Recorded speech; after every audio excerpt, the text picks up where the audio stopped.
What's going on, everyone? My name is Nicholas Merton here at DataDash, and today is October 11th of 2017. Well, folks, as you all keep up with the channel, you know that from time to time I like to share a trading tip or two here on the channel. And today I'm going to be sharing with you all the top 3 long-term perspectives you should have on cryptocurrencies.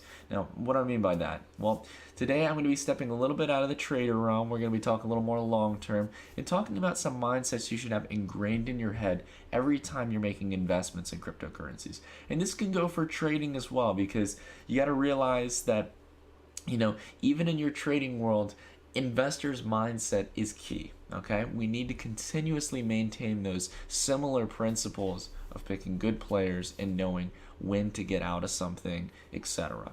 So, without further ado, let's go ahead and talk about those top 3 tips today. The first one I want to talk about is you are much better off investing in something at an early stage and waiting patiently rather than trying to swing trade the market with things that are going crazy. All right? Now, what do I mean by that? I mean that you are much better off investing and doing heavy research early on into an undervalued project and investing in it in that time period and waiting patiently over a year or 2 or 3 rather than trying to swing a certain asset that has already had a big run up, or cryptocurrency in this case. Now, why is that? This chart right here of Stratus is a perfect example. Okay, if you would have bought Stratus, whereas, for example, I think Chris Dunn actually did a video talking about this, where he had invested in Stratus extremely early on. If you would have invested in Stratus back here, now of course I think we can all play Captain Hindsight, but if you invest in cryptocurrencies when they're at these lows, when they're completely undervalued, no one sees any value in them, and then you have one of these exponential breakouts, you have a mass opportunity to cash out exponential valuations from where you bought.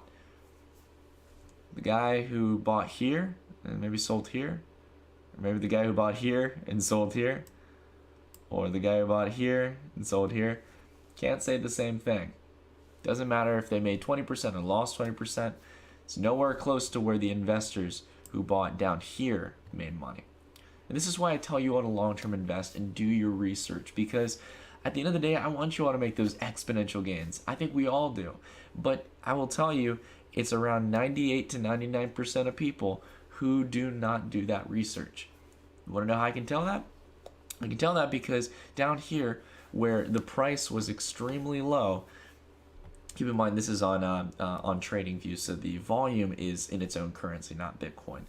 I can tell that by the price being extremely low and the volume even being lower than over here, where people are paying a much higher premium on the price. That means that so much less money was circulating in the actual trading of Stratus. So if you can get in early on, if you do that research, I can guarantee you, folks, it will pay you off more times than not, okay?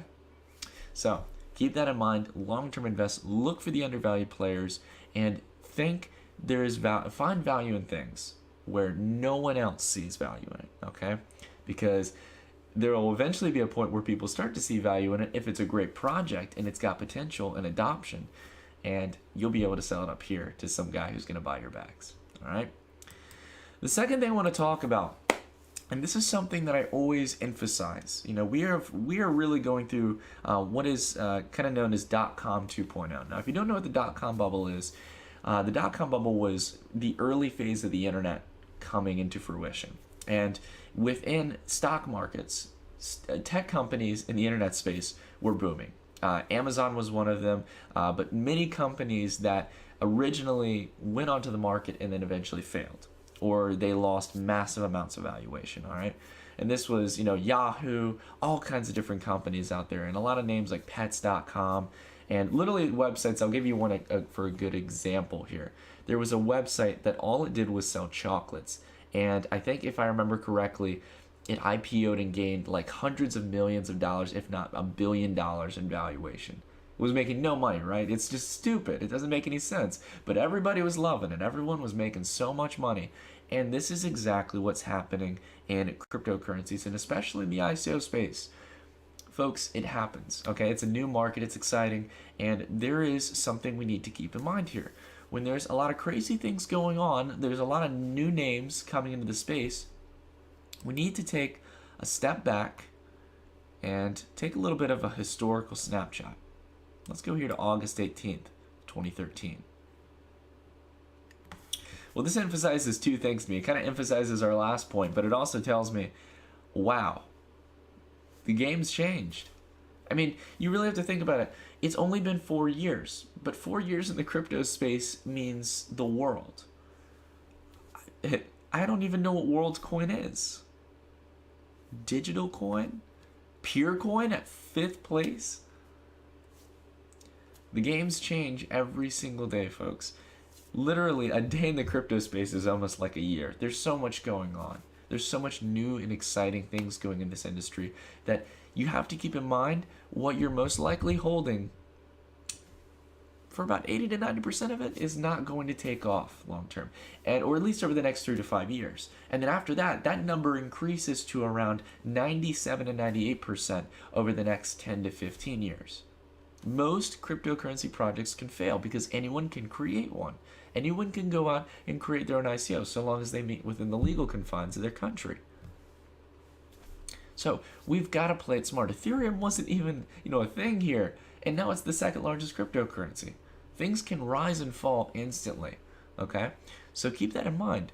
You want to look for stable players. Now these three, they're still holding strong. Litecoin's still here, Ripple's still here, Bitcoin's still here. But again, a lot of the coins behind that, these were still leaders. Purecoin was 5th, and now it's not even in the top 100 coins. Feathercoin, same way. Novacoin, same way. Primecoin, all of them, same exact thing. So again, innovation in this space will lead to so many losing, but a lot of new players coming in to rise and fill those positions. All right. And the third thing I really want to emphasize, a lot of people ask me, Nick, what is it that makes you bullish on a cryptocurrency? Is it, the features of that cryptocurrency? Is it the team of that cryptocurrency? Do they have people who worked in leading industry companies or organizations? Or, is it the market that it's going after? Well, it's not any three of those, okay? Those can be very good indicators that something is a great long-term project, and they make me feel much more comfortable investing in something. I only care about projects that either are getting adopted or look like they would easily be able to be adopted, all right? Now, for example, I'll give you a good picture right here with Bitcoin. Bitcoin has continued to grow because it has been the face of cryptocurrency. It was the first ever cryptocurrency. And because of that, it gains a central advantage. If you know about Ethereum, if you know about Litecoin, if you know about Ripple, if you know about every other cryptocurrency, you know about Bitcoin. Because if you bought it through an exchange, you had to exchange Bitcoin. Or you just generally heard it in the media things. It was the first one out there. And adoption comes through a few different factors.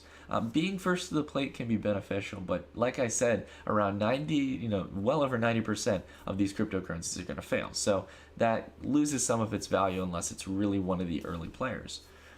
Adoption is going to be derived when you make it simple for people to get involved and build a value proposition, okay?